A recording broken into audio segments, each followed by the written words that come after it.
Alors, avec la reprise de l'activité, beaucoup d'employeurs, Muriel Pénicaud, redoutent de se voir condamnés pour une contamination de leurs salariés. Malgré des efforts pour protéger leurs employés, ils vous ont demandé via un courrier de sécuriser juridiquement leur situation. Que leur répondez-vous ce matin? Alors, c'est un débat que nous avons eu toutes ces dernières semaines. Ce que nous avons confirmé sur le site du ministère du Travail, ce que j'ai pu confirmer aux employeurs, c'est que la loi actuelle et la jurisprudence met déjà les responsabilités de façon très claire. Un employeur, il est chargé de veiller à la santé et à la protection de ses salariés. Il a une responsabilité dans ce domaine, notamment sur ce qui dépend directement de lui. L'organisation du travail, les outils de travail, le rythme de travail et de façon générale la gestion de l'activité.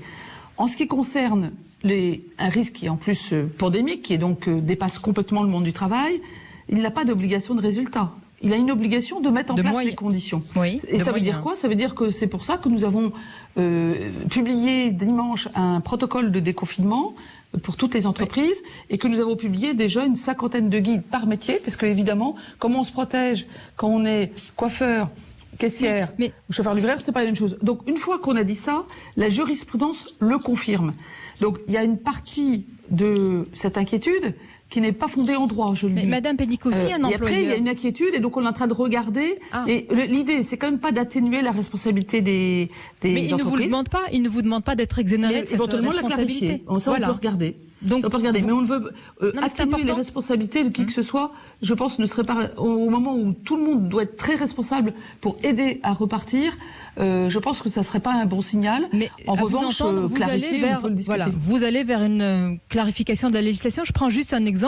Si un employeur respecte à la lettre le protocole national de déconfinement du ministère du Travail que vous avez édité, il ne devrait pas logiquement encourir de sanctions pénales. Vous êtes d'accord? Alors, non, l'obligation, la responsabilité pénale, c'est autre chose. Ce dont vous parlez, c'est la responsabilité civile. Je ne vais pas rentrer dans le débat technique, mais je crois qu'on peut dire oui, qu'un employeur qui respecte le guide métier qui s'applique dans son métier spécifiquement et le protocole de déconfinement, il y a tous les indices pour dire qu'il a complètement rempli son obligation de moyens. Sauf que c'est laissé à la appréciation du juge. Et puis, plus important encore, il a protégé ses salariés. Je dirais, on parle du débat juridique, moi je parle de la vie des gens. Le rôle de l'entreprise, c'est quand même de créer un contexte de travail où tout le monde est protégé. Certes, que ce soit juridiquement juste vis-à-vis des employeurs, mais que les salariés, eux, soient aussi dans des conditions où ils puissent repartir sereinement au travail. Parce que les employeurs eux-mêmes le disent. S'il n'y a pas les conditions de reprise psychologique du travail, ça va être très difficile. Et pour ça, il y a deux conditions. Respecter les règles sanitaires que nous avons mis en place pour le monde du travail. Et deuxièmement, avoir un bon dialogue social. Je crois qu'on en discute avec ces organisations syndicales, avec ces salariés, pour dire voilà comment on s'organise. Tous ces sujets-là, eh bien, ils deviennent sans objet. Alors, on peut regarder ce qui permet de préciser, mais non pas de changer ou d'atténuer la responsabilité. Probablement